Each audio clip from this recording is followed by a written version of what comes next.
नमस्कार दोस्तों, आज हम एक बहुत ही इजी और इंटरेस्टिंग टाइम एंड वर्क का क्वेश्चन सॉल्व करने वाले हैं। तो चलिए स्टार्ट करते हैं।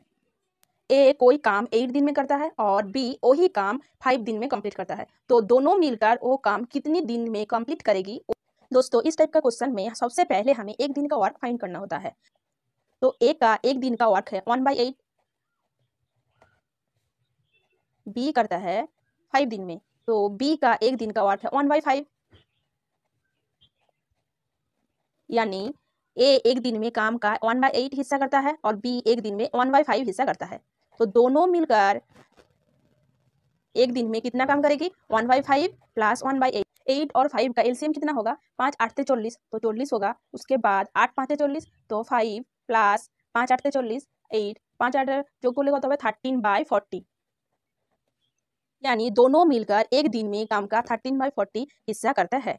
तो टाइम कितना होगा? Time equal to 1 divide 13/14 equal to कितना होगा? 40/13।